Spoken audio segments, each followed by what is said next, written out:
My father didn't recognize me at first. He was standing in the marble lobby of the Grand Mercer Hotel, squinting up at the chandelier like it might fall on him the way people sometimes do when they step somewhere they think they don't belong. His gray suit hung a little loose on his shoulders, and his hands trembled just enough to betray his age. Then he saw me.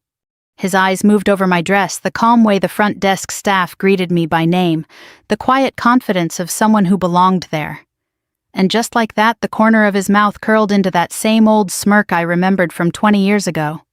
He chuckled. Life teach you a lesson yet? For a moment I was 17 again. Standing in our narrow kitchen in Ohio with my hands shaking so badly I could barely hold the pregnancy test. But I didn't flinch this time. I looked him straight in the eye and said calmly, "Actually, my husband owns this place." And just like that, he stopped smiling. But to understand that moment, you have to go back to the night everything fell apart. I grew up in a small town called Millfield, Ohio. It was the kind of place where people waved from pickup trucks, where the church parking lot filled up twice every Sunday, and where news traveled faster than the mailman. Folks there believed in two things more than anything else: hard work and reputation. My father, Frank Carter, believed in reputation most of all. He worked 30 years at the same auto parts plant outside town. Never late, never missed a shift, never owed a man $1. In Millfield, that made him a respected man. At home, he ran things like a foreman on the factory floor. Dinner at 6 sharp, lawn mowed every Saturday morning, shoes off before stepping onto the living room carpet. My mother, Helen, was softer. She worked part-time at the town library and filled the house with little things, baking cinnamon bread on Sundays, folding laundry while humming old Patsy Cline songs, leaving notes in my lunch bag when I was little. For most of my childhood, our life looked normal from the outside. But by the time I turned 17, something had already begun to crack. I had always been a good student. I liked school, liked books, liked the idea that life might take me somewhere beyond Millfield someday. Then during my junior year of high school, I made a mistake. Or at least that's what my father called it. His name was Jason Miller. He played varsity baseball and drove a rusty red Chevy truck that sounded like it had asthma. We dated for 8 months. When I found out I was pregnant, Jason promised we'd figure it out. 2 weeks later, his family moved to Arizona. And just like that, I was alone with a secret growing inside me. I remember the night I told my parents like it happened yesterday. It was late October. The air smelled like fallen leaves and wood smoke. My father sat at the kitchen table, balancing his checkbook reading glasses low on his nose. My mother was washing dishes. I stood there holding the edge of the counter so tightly my knuckles turned white. "I need to tell you something," I said. My mother turned first. "What is it, honey?" My father didn't even look up. When the words finally came out, they sounded smaller than I expected. "I'm pregnant." The kitchen went silent except for the faucet running. My father's pencil stopped moving. Slowly, he lifted his head. For a moment, I thought maybe he hadn't heard me right. But then his chair scraped across the floor as he stood up. "You what?" I'm pregnant," I repeated. My mother covered her mouth. "Oh, Emily." But my father wasn't looking at her. He was staring at me like I had just insulted him in front of the whole town. "Who's the father?" "Jason." His jaw tightened. "That Miller boy." I nodded. "He moved," I said quietly. That's when the anger came. Not loud at first. Cold. "So you're telling me," he said slowly, "that you threw your future away for a boy who already skipped town?" "I didn't throw it away," I said. "I'm going to keep the baby." The words had barely left my mouth when his fist hit the table. The sound made my mother jump. "You are not bringing that shame into this house." "It's my child," I said, my voice shaking. "You're 17, he snapped. "You don't even know how the world works." My mother stepped between us. "Frank, please." But he waved her off like she wasn't even there. "What are people supposed to think?" he demanded. "Maybe they'll think I made a mistake," I said. "But that doesn't mean my life is over." His face hardened. That was the moment everything changed. Without another word, he walked down the hallway. For a second, I thought maybe he needed time to cool off. Then he came back carrying my old duffel bag. He tossed it onto the floor. "Pack your things." My stomach dropped. "Dad, I won't have this under my roof." My mother grabbed his arm. "Frank, she's your daughter." He pulled away from her. "No," he said flatly. Then he looked straight at me, and the words that came out of his mouth would echo in my head for the next 20 years. I don't have a daughter. My chest tightened so badly I could barely breathe. Get out.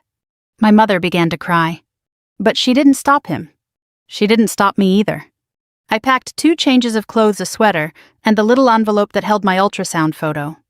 When I reached the front door, I turned back once. My mother stood by the kitchen sink with tears running down her face. My father stood rigid beside the table, arms crossed like a man guarding a boundary line. For 1 second, I thought he might change his mind. He didn't. The door slammed behind me. And just like that, I was 17 years old, pregnant, and homeless in a town where everyone knew my name. I stood on the porch for a long time after that. The October wind cut through my jacket, and the porch light buzzed overhead like an insect trapped in glass.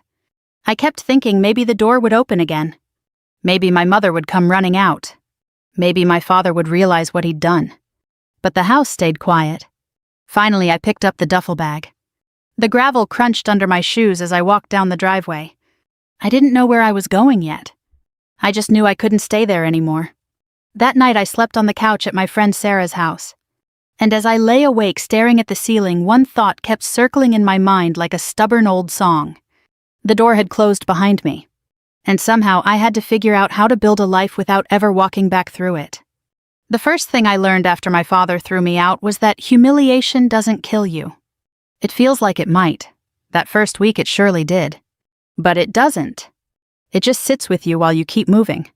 Sarah's mother let me stay on their couch for 4 nights. On the 5th night, she sat beside me with a mug of instant coffee and a face full of worry she was trying hard to hide. "Emily," she said gently, "you know I'd keep you longer if I could. But my landlord's already on me about the extra car in the driveway."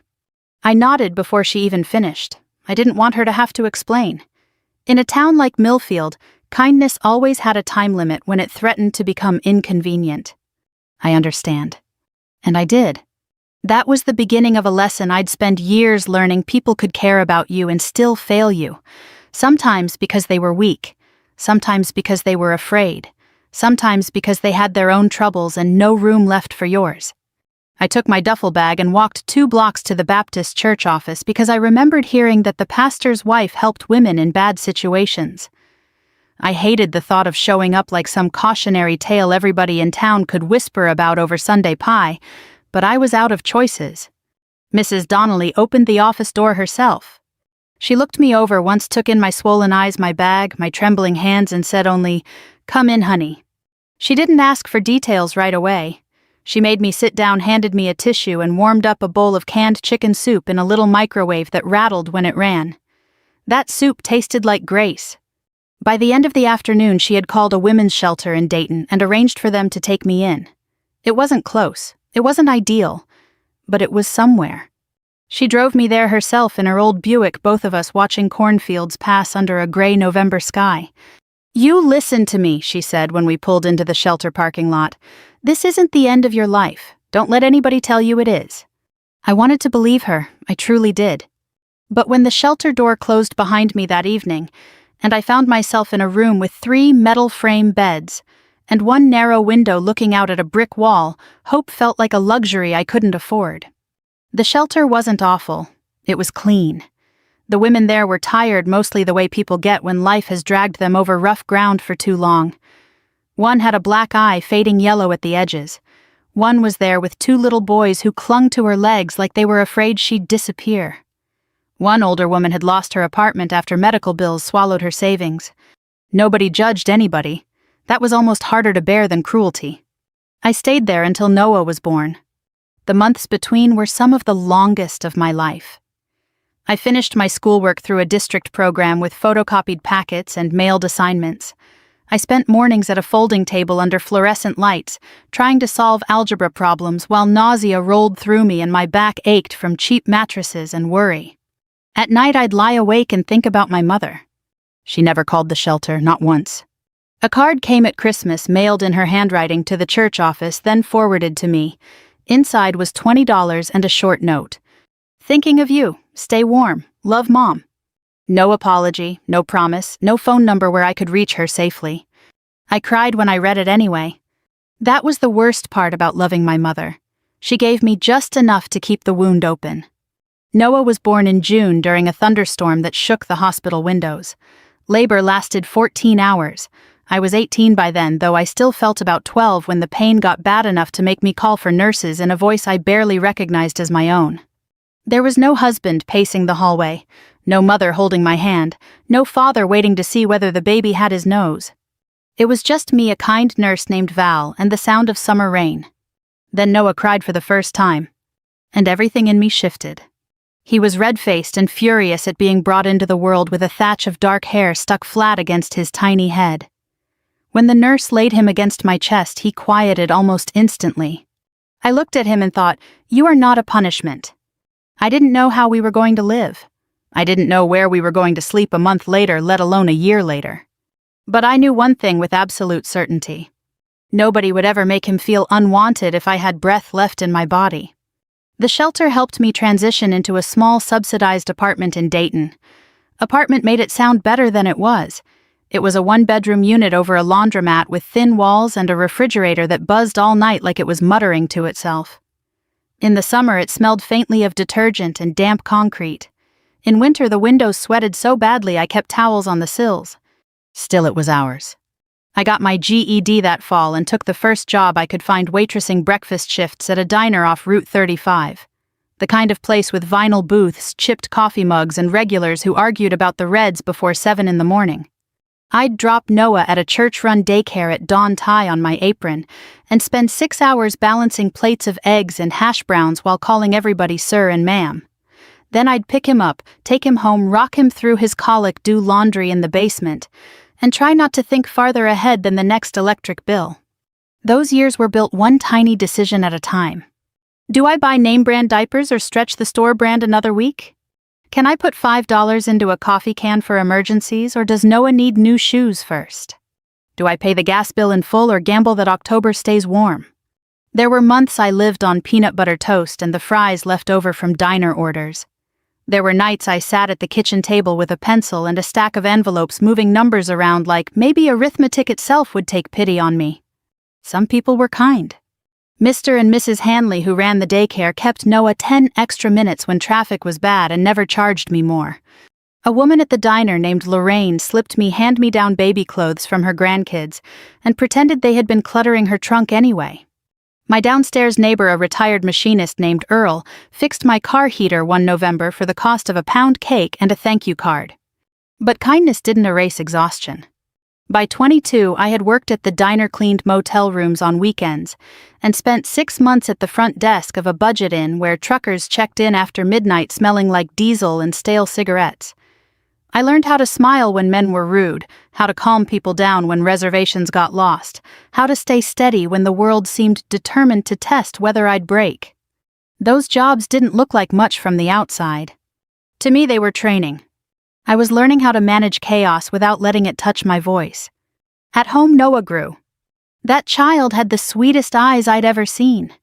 Brown and thoughtful, like he came into the world already paying attention.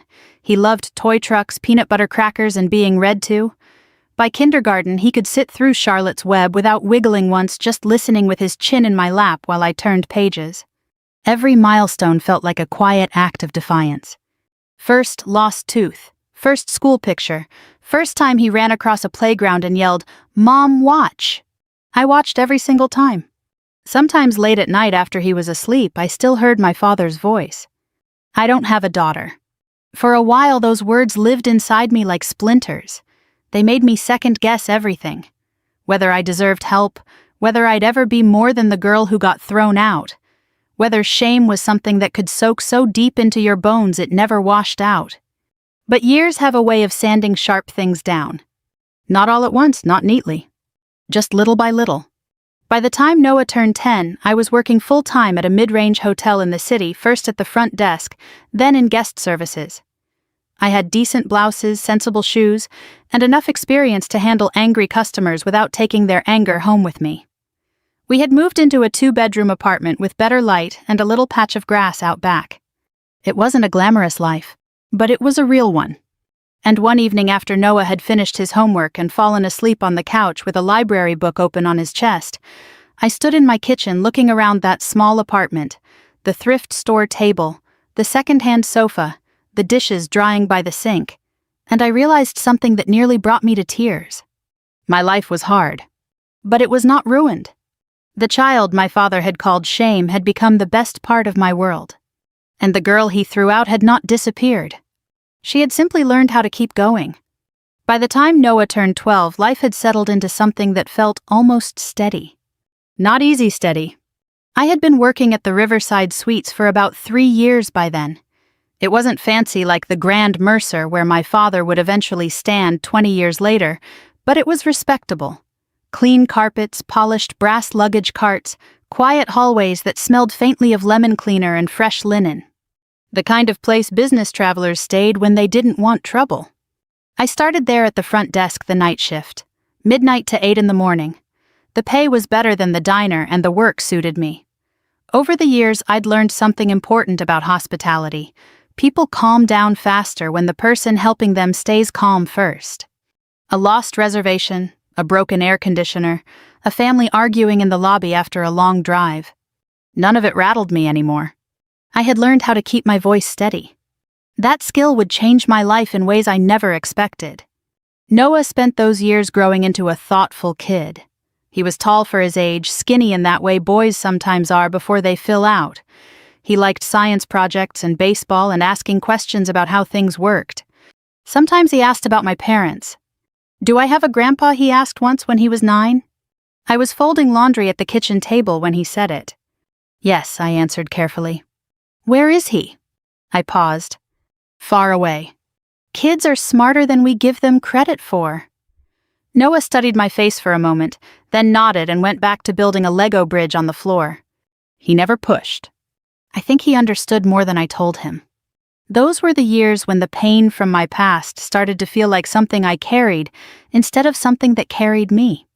And then one winter evening, everything changed. It was a Thursday.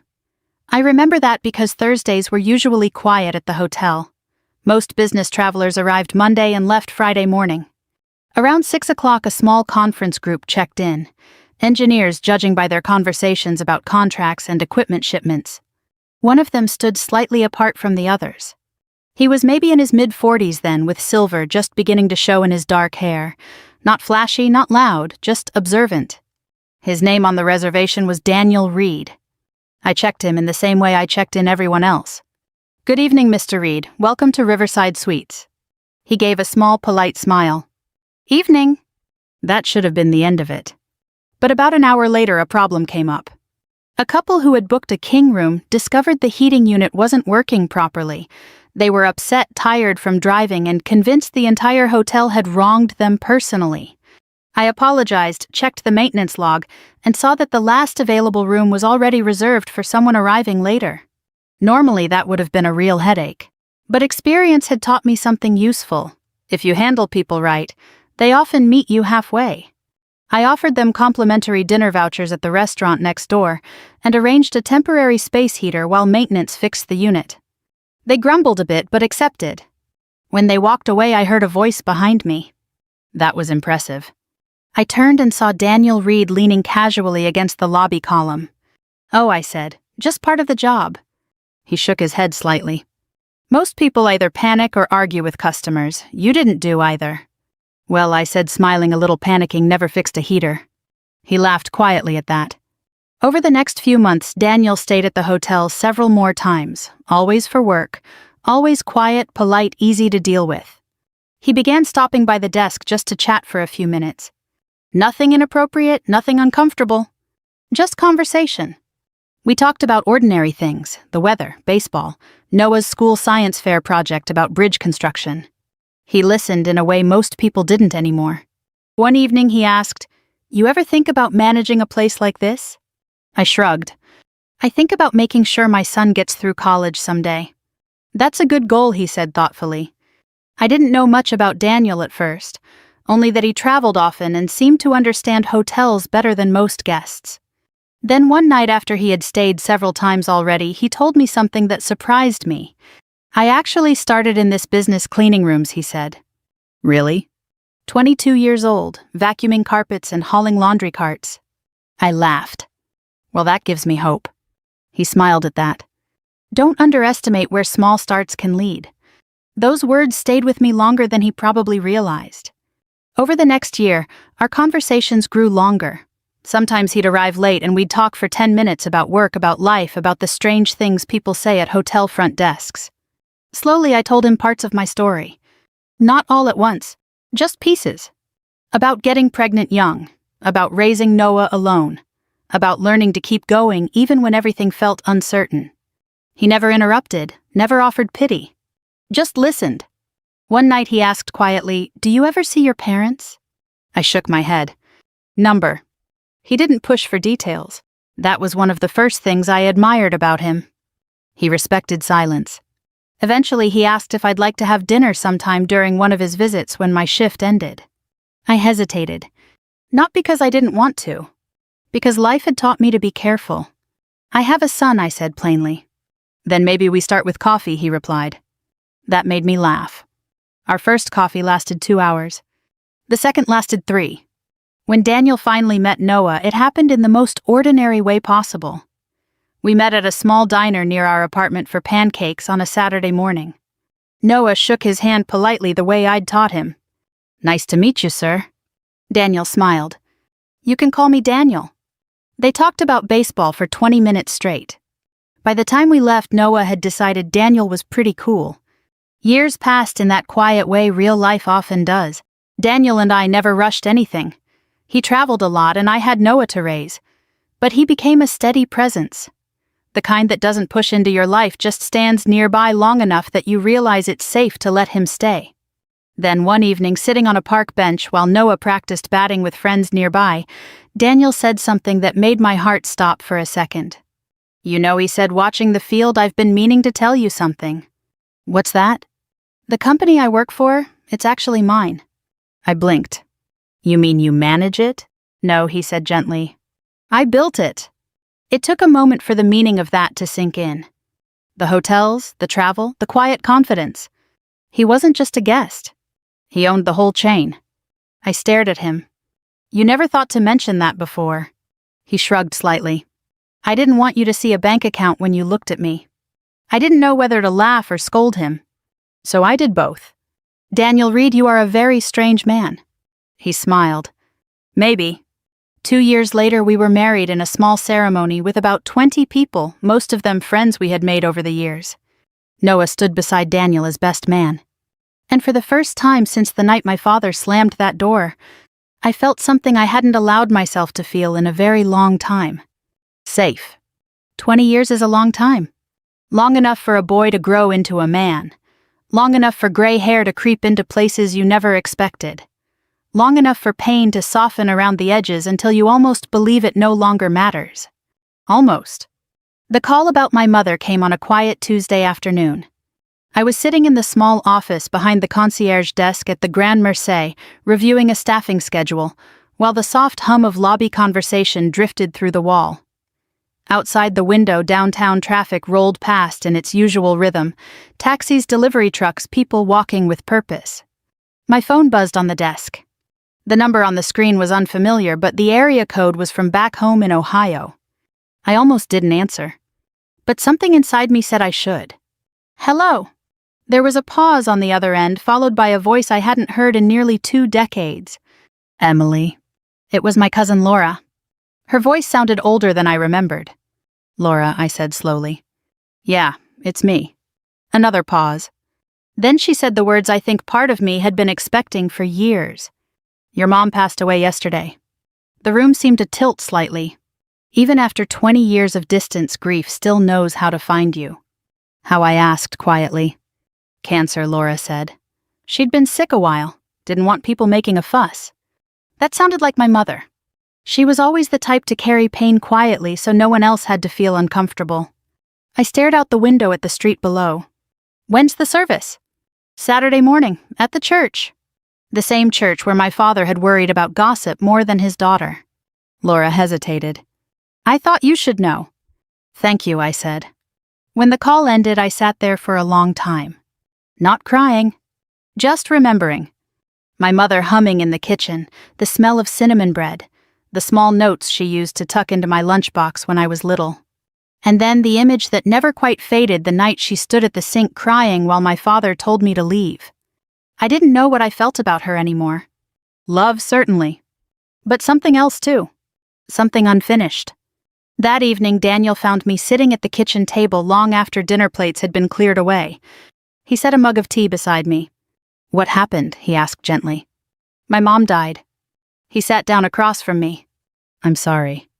We sat in silence for a moment. Finally, he asked, "Are you going back?" I stared at the steam rising from the tea. "I don't know." Daniel didn't try to persuade me right away.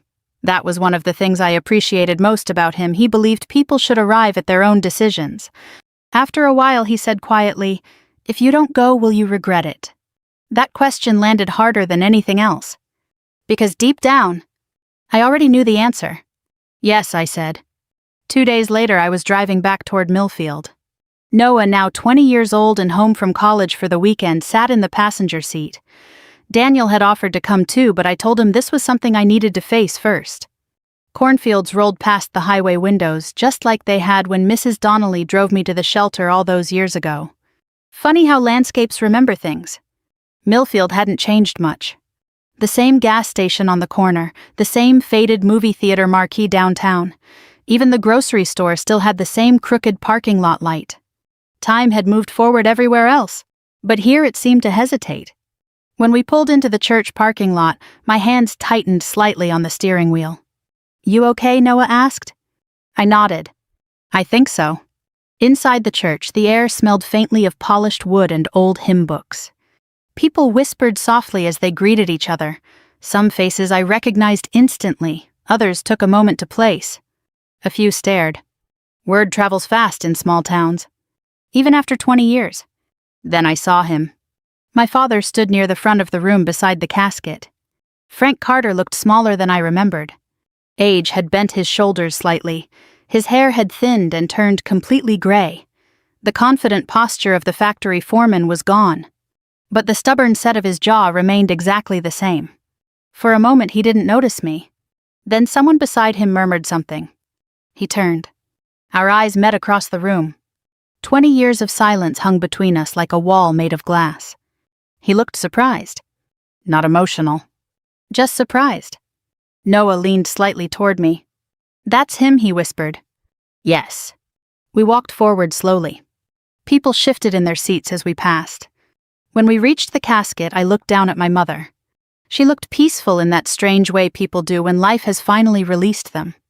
I placed a small white rose beside her hands. "Goodbye, Mom," I whispered.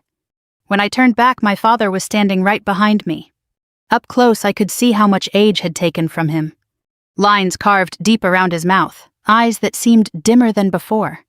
For a moment, neither of us spoke. Then he cleared his throat. "You came?" It wasn't warmth. But it wasn't cruelty either. I did. His gaze moved briefly to Noah. "Who's this?" "My son," I said calmly. Noah stepped forward and extended his hand the way Daniel had taught him years ago. "Nice to meet you, sir." My father stared at him for a moment before shaking it. "Frank," he said gruffly. That was the first time he had ever spoken to his grandson. The service itself passed in a quiet blur of hymns and gentle speeches about kindness and community. People spoke about my mother's generosity, her smile, the way she always remembered birthdays. All true. But as I sat there listening, another truth pressed against my chest. She had loved me. But she had also stood still the night I needed her most.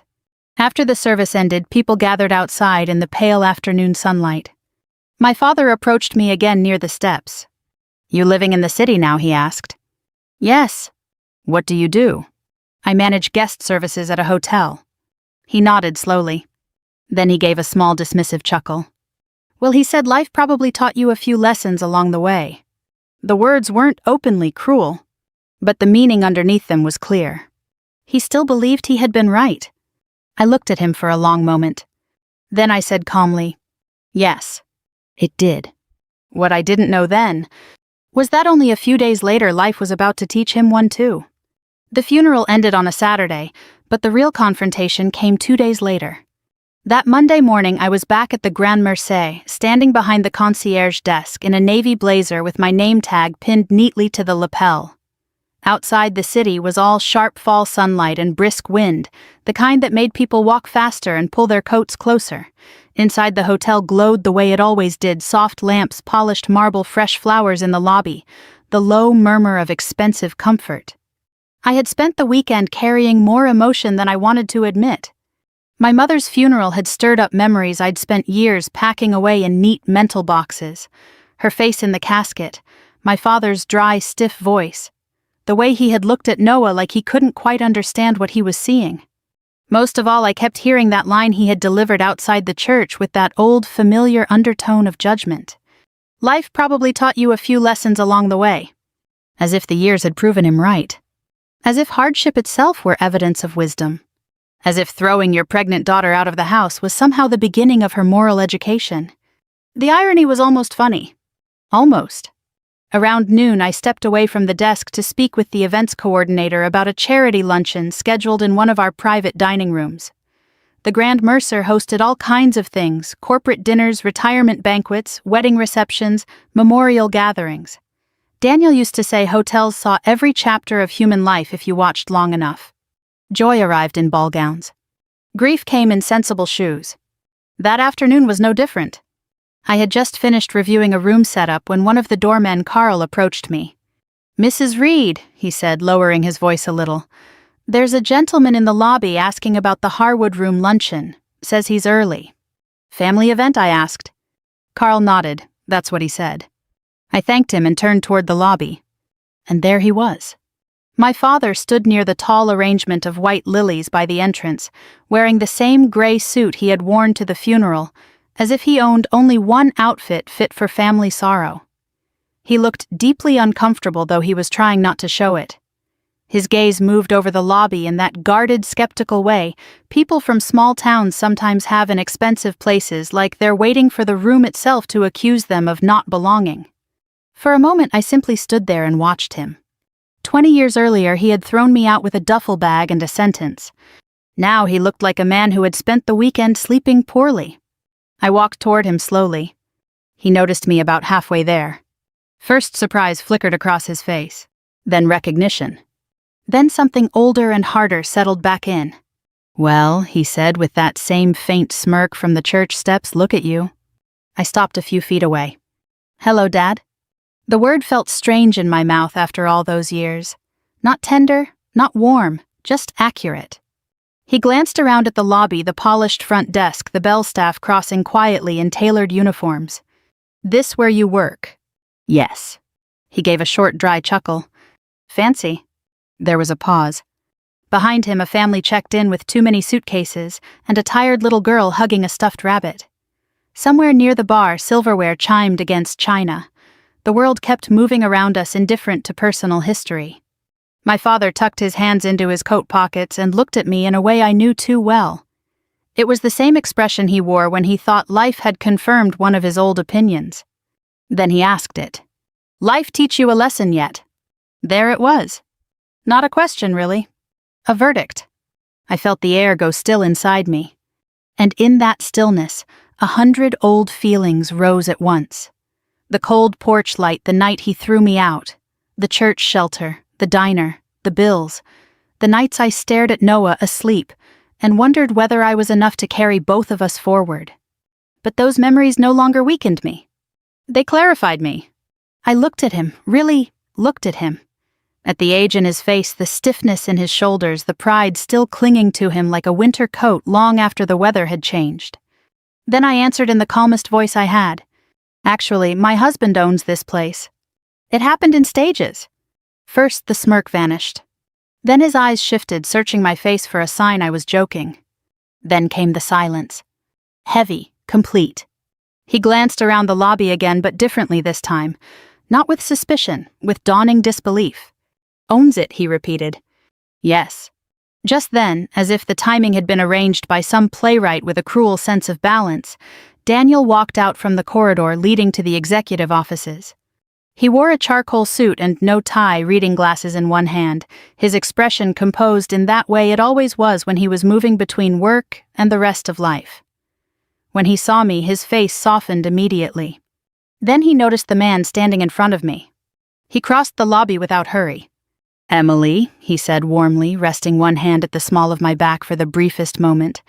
Everything all right? I turned slightly. Daniel, this is my father, Frank Carter.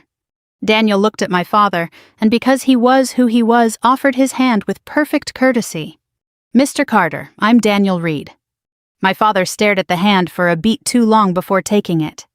The contrast between them could not have been clearer. Daniel was calm, understated, secure enough to be kind. My father looked like a man trying not to lose his footing on invisible ice. You own this hotel? He asked. Daniel gave a small nod. My company owns this property, yes. The wording was modest. He could have said much more. He owned not just this hotel but the whole group. But Daniel never used wealth like a weapon. My father let go of his hand. Well, he muttered, I'll be. At that exact moment, our general manager approached with a folder tucked under his arm. Mr. Reed, he said the conference numbers for next quarter are ready when you are. Daniel nodded. Thank you, Mark. Give me 10 minutes. Of course. Mark glanced at me and smiled. Mrs. Reed. Then he moved on. My father noticed that too. Every detail landed where words no longer needed to. The staff knew my name. They knew Daniel's. I wasn't standing there pretending to belong in borrowed clothes or borrowed confidence. This was my life, my real, earned, respectable life. And he knew it. For one heartbeat, I expected triumph to feel bigger than it did, sharper, sweeter. Instead, it came over me like a quiet exhale. Not because he was embarrassed. Because I wasn't. Not anymore. My father cleared his throat. So, he said, but the old certainty was gone from his voice. Looks like things worked out for you. I almost smiled. Not because the sentence was generous. It wasn't. It was the best he could do while his pride was still trying to survive. Yes, I said, they did. He looked at me for a long moment, and I could see him trying to reconcile the girl he had thrown out with the woman standing in front of him now. The discarded daughter. The hotel owner's wife. Noah's mother. A woman neither broken nor bitter enough to give him the scene he may once have expected. The truth had arrived too late to save his dignity. But right on time to expose it. Daniel glanced at me, reading something in my face the way he always could. Would you like me to have someone bring coffee? He asked quietly. For a second I almost said no, almost let the moment end there. But something in me had changed over the weekend. Maybe grief had made me braver. Maybe age had made me less interested in dramatic exits. Or maybe I had simply grown tired of conversations that never reached the point. So I looked at my father and said, we should talk. He swallowed once and nodded. For the first time in 20 years, he looked less like a judge, and more like a man who finally understood there would be no easy way out of what he had done. We sat in a quiet corner of the hotel lounge where the afternoon light came in soft through tall windows and turned everything a little gold around the edges. It was one of those spaces designed to make people lower their voices without being told.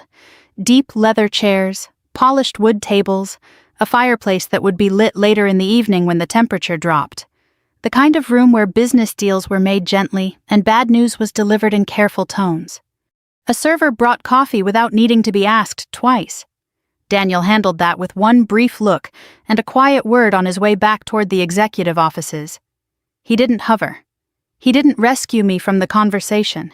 He simply made sure I had what I needed and gave me room to use my own strength.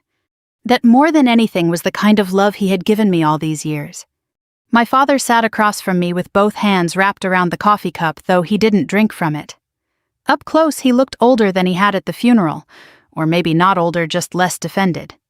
For a minute, neither of us said anything. The lobby sounds reached us only faintly now. The murmur of people checking in the rolling whisper of suitcase wheels over marble, a burst of laughter from somewhere near the bar. Life continuing just beyond the edge of this reckoning. Finally, my father cleared his throat. You look well, he said. It was such a small, awkward sentence that under different circumstances it might have made me smile. Instead, I nodded. So do you, I said. That was not true exactly, but I didn't feel like beginning with cruelty. He gave a tired huff through his nose as though he knew I was being polite and didn't know what to do with that. I suppose he said I didn't expect... He stopped. Didn't expect what I asked. His eyes lifted to mine, then away again. All this. He glanced toward the lobby, meaning the hotel, my life, the evidence of it. I leaned back in my chair. "No," I said quietly. "I don't imagine you did." That landed. He took a sip of coffee then, as if it gave him something to do besides sit inside the silence. His hands were rougher than I remembered, the skin thinner, the knuckles larger. Factory hands still even after all these years. For a moment I saw not only the father who had thrown me out, but the man he had always been underneath that moment. Tired, proud, afraid of looking weak. Built in an era when men were taught that control was love, and shame was a kind of discipline. It explained him. It did not excuse him. "I want to ask you something," I said. He gave a short nod. "When you told me to leave that night, did you really mean it?" His face tightened. Of all the questions I might have asked, that one seemed to strike deepest. He set the cup down carefully. At the time he said yes. The honesty of it hurt more than if he'd lied. I let out one slow breath. "At least that's truthful." He swallowed. "I was angry. You were cruel." He flinched slightly, and I saw then that age had not made him immune to plain words. Maybe nobody had spoken to him that directly in years. "I know that now," he said. I held his gaze. "No, you know that because now you can see how things turned out. But back then you thought you were right." His mouth opened, then closed again. "I kept going because once you carry something for 20 years, you learn not to set it down halfway." "You didn't just throw out a pregnant teenager," I said. "You threw out your daughter. You made sure I understood that I was alone, that whatever happened next, I deserved it." He rubbed a hand over his jaw. "I never said you deserved." "You didn't have to say it," I cut in. "That's exactly what your words meant." He looked down at the table. Outside the lounge, someone crossed the lobby dragging a wheeled suitcase too fast, the sound briefly loud against the floor, then quiet again. I folded my hands in my lap so he wouldn't see that they were trembling. "Do you know where I slept that first week?" He shook his head once. "On Sarah Klein's couch, then at the Baptist church office, then in a women's shelter in Dayton." His head came up. "A shelter?" "Yes." Something moved across his face then. Not pride, not defensiveness. Shock. I almost laughed at that, but there was no humor in it. "You thought what I asked? That I went to some aunt's house, that everything worked itself out by magic once I was out of your sight?" He stared at me. "I didn't know." "No," I said, "you didn't." And that was the whole point. He had chosen not to know. Not to ask where I was. Not to find out whether I was safe. Not to come for me once his anger cooled, if it ever did. He sat back in the chair as if something had physically struck him. For the first time since I had walked into the church 2 days earlier, I saw shame in him. Real shame, not embarrassment, not wounded ego. Recognition. I continued, but more quietly now. "I had Noah alone. A nurse held my hand during labor. Not you, not Mom. A nurse named Val."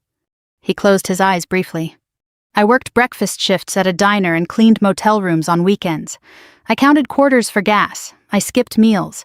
I sat at the kitchen table with bills spread out in front of me, trying to decide which one could wait without getting the lights shut off." He still wasn't speaking. "I watched my son grow up with no grandfather, no family holidays, no stories from your side of the family, nothing. Do you understand that you didn't just lose me, you lost him too?" Just then, as if summoned by the truth of his own absence, Noah appeared at the entrance to the lounge. He had texted earlier to say he might stop by the hotel after class. I had almost forgotten. He stood there for a moment in jeans and a brown jacket, taller than both of us now, with Daniel's calm steadiness in the way he carried himself and my eyes in his face. He saw us and came over. "Mom," he said softly, then with a respectful nod to my father, Mr. Carter. My father looked at him like a man staring through a window into a life he should have lived inside. "Noah," I said, "this is your grandfather." It was the first time I had used that word in front of either of them. My father's face changed. Not dramatically, he was never a dramatic man. But something inside him gave way. He stood awkwardly as though he wasn't sure whether the moment required it, and then sat back down again when Noah took the chair beside me. For a few seconds nobody spoke. Then my father said in a voice so different from the one that had thrown me out all those years ago that it almost sounded like another man entirely. "I've missed a lot." Noah looked at him steadily. "Yes, sir," he said, "you have. No anger, no performance, just truth." My father nodded once as if he accepted the sentence. When he spoke again, he addressed me. "Your mother wanted to call you." I felt my whole body go still. "What?" He looked at his hands. More than once, over the years, birthdays, Christmases, when she got sick, she said we should try to make it right. I stared at him. "And you stopped her." His silence answered before his words did. "I said too much time had passed," he admitted. "I said if you wanted us, you would have come back." That hurt in a fresh place. Because there it was again, his old logic laid bare. Even his guilt had expected me to do the walking. I laughed once softly, but there were tears in my eyes now. "You threw me out," I said, "and then you waited for me to prove I still wanted you." His face crumpled in a way I had never seen before. Not with tears. My father was never a man who cried easily. But with the strain of holding himself together while finally hearing what his choices sounded like outside his own head. "I was wrong," he said. The words came slowly as if they had to force their way past decades of habit. Then he said them again. "I was wrong, Emily." I believed him. That was the startling part. Not because it erased anything, it didn't. Not because it fixed the years, it couldn't. But because for the first time in my life he was not protecting his pride more fiercely than his family. I looked down at the table, then back at him. I needed to hear that 20 years ago. "I know," he said. "And saying it now doesn't make you my father again." He nodded. "I know that too." Noah sat quietly beside me, not interrupting, not trying to smooth things over. He was young, but he had learned something some grown adults never do. Real reconciliation begins with reality, not comfort. My father turned toward him then. "I don't expect anything from you," he said, "but I am sorry." Noah considered that for a long moment. Then he said something that I would carry with me for the rest of my life. "You can't be my grandfather for the years you missed, but you can decide what kind of man you'll be now." My father blinked hard and looked away. That was the moment, more than the hotel, more than the reveal, more than the silence in the lobby, when I think he finally understood the true cost of pride. It wasn't my success that humbled him. It was the shape of the empty place he had made. People talk about forgiveness like it arrives all at once. Like a church bell. Like a sunrise. Like one clean moment when all the hurt drains away and leaves peace in its place. That wasn't how it happened for me. Forgiveness, at least the kind that means anything, came slower than that. It came in pieces, in pauses, in long breaths between one honest sentence and the next. After Noah spoke, the three of us sat there quietly in the hotel lounge, while the light shifted across the carpet and the coffee in our cups went cold. My father looked like a man who had spent his whole life believing strength meant never bending, only to find himself old and brittle in the exact places he needed softness most. I should tell you that in that moment I felt victorious. Maybe part of me did. But what I felt more strongly was tired. Not weak tired, not defeated tired. The kind of tired that comes when you've carried an old weight for so long that even setting it down feels unfamiliar. My father cleared his throat. "I sold the house 3 years ago," he said. I wasn't sure why he was telling me at first, but then I realized he was doing what people do when the big truth has already come out and they no longer know how to protect themselves with small talk. They start speaking plainly because there's nothing left to gain by pretending. "Too much upkeep after your mother got sick," he continued. "Moved into a smaller place on the edge of town." I nodded. He looked at me carefully. "She missed you." I felt that one deep in my chest. "I know," I said. And I did know. Not because she had said it enough, she hadn't. Not because she had fought hard enough. She hadn't done that either. But because love and courage are not the same thing. My mother loved me. I had never truly doubted that. What hurt was that love without courage had not protected me. That may be one of the saddest lessons a woman can learn about the people who raised her. My father rubbed his thumb along the rim of the coffee cup. "She kept every school picture Laura could get from other relatives," he said. "Every graduation notice, newspaper clipping, anything that mentioned Noah." I stared at him. There were newspaper clippings. He almost smiled then, but it was a sorrowful expression. "Your boy made honors a lot." That caught me off guard. Noah shifted beside me, just slightly embarrassed in the way young men often are when praise enters the room too directly. I looked at my father. "And you read them?" He nodded once. That was a strange thing to learn.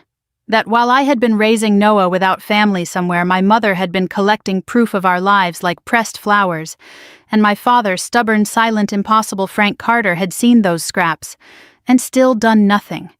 I could have let anger rise again right there. Part of me wanted to, but anger had already had 20 years of my life. I had no wish to give it more. So I asked the only question that mattered. "What do you want now?" He didn't answer right away.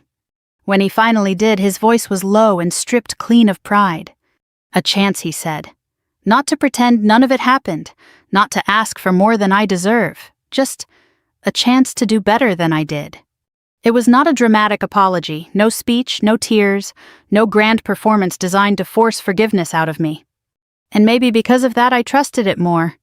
I looked over at Noah. He met my eyes calm as ever. Daniel joined us a few minutes later, not intruding, just appearing at the edge of the moment with that same steady grace that had defined our whole marriage. He took one look at my face and understood I had crossed some difficult internal line.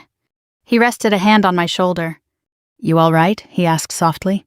"Yes," I said, and for once I meant it in a deeper way than simple politeness. My father stood up when Daniel arrived a little awkwardly. "I should be going," he said. I rose too. For a second the four of us stood there in a shape that no one could have imagined 20 years earlier. The daughter who had been cast out, the husband who had honored her, the grandson who had grown strong without bitterness, and the old man who had finally run out of ways to hide from himself. Then my father looked at me and asked with surprising hesitation, would it be all right if I called sometime? I thought about the answer before I gave it. This is important. Forgiveness is not pretending trust grows back overnight. It is not handing someone the same access they abused before. It is not forgetting the door that was slammed in your face. Sometimes forgiveness is simply deciding not to let the past make every decision forever. "Yes," I said, "you can call." His shoulders dropped almost imperceptibly as though some small part of the burden he had been carrying had shifted. Then he turned to Noah. "I'd like to know you," he said. Noah stood and put out his hand. Then after the briefest pause, he did something that nearly undid me. He didn't just shake it. He put his other hand over my father's too. It was such a simple gesture, respectful, limited, human. My father blinked a few times and nodded. When he left the lounge, he walked more slowly than before. Not defeated. Just humbled. That evening, Daniel and I sat on our back patio at home after dinner, while the last light faded over the yard. The city was quieter in our neighborhood, just the distant hum of traffic, and the occasional bark of a dog 2 houses down. Noah had gone back to his apartment near campus, promising to call the next day. I sat with a blanket over my knees and a cup of tea warming my hands. Daniel looked at me and said, "Do you regret any of it?" I knew what he meant. The reveal in the lobby, the hard conversation, the choice to leave the door open just a little. I thought about it. "No," I said, "but I don't think revenge was what I needed as much as I thought." He smiled softly. "What did you need?"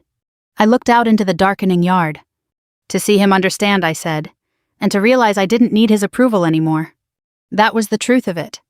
For years I imagined the perfect moment of revenge as something sharp and satisfying.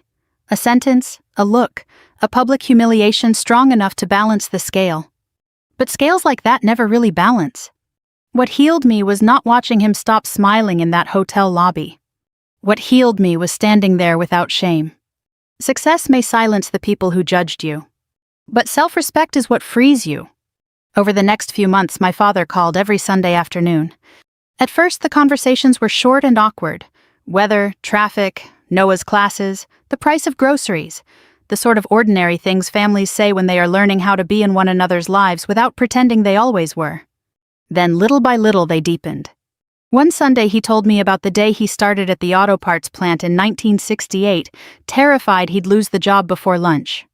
Another week he asked Noah about engineering courses and listened so carefully you'd think the boy was explaining the future itself. Around Christmas I invited him to dinner. Not a holiday spectacle, not some sentimental movie ending with tears over turkey and instant healing. Just dinner. Pot roast, mashed potatoes, green beans, the kind of meal that says you may come in, but you will come in honestly. He brought a pie from the grocery store bakery and stood awkwardly on the porch holding it like an offering. Daniel welcomed him with simple courtesy. Noah talked to him about baseball and work and old cars. I watched the whole thing from the kitchen doorway while setting out plates, and for one strange, quiet moment I felt the ache of what might have been alongside gratitude for what still could be. That is adulthood, I think.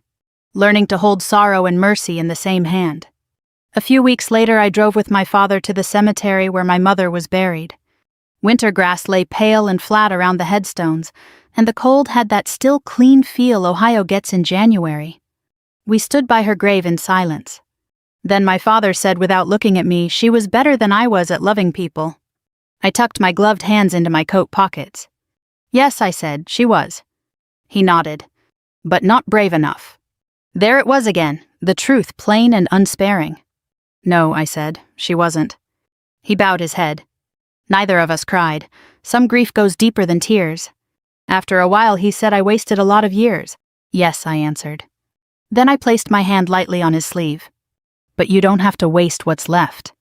He turned and looked at me then, and for the first time since I was a girl I saw my father not as a force in my life but as a man. Flawed. Late. Sorry. Human. That did not erase what he had done. It simply made reconciliation possible.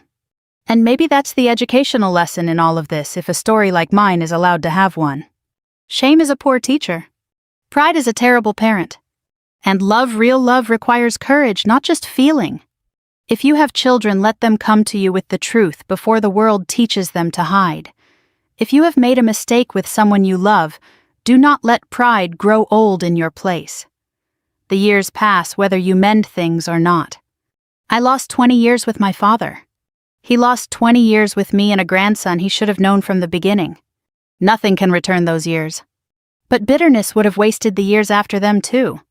So this is where I leave you. Not with revenge exactly. Not with punishment. But with a quieter kind of justice. The man who once told me I don't have a daughter. Get Out eventually had to stand in my world and face the life I built without him. He had to see that the child he called shame became one of the finest blessings of my life. He had to learn that success earned with dignity says more than judgment ever can. And in the end, I had to learn something too. The deepest victory is not making someone feel small. It is refusing to stay small because of what they did to you. If this story touched something in your heart, if it reminded you of someone you still need to forgive, or someone you still need to call, take that feeling seriously. Share this story with someone who might need it, and stay with us for more stories about family healing and second chances.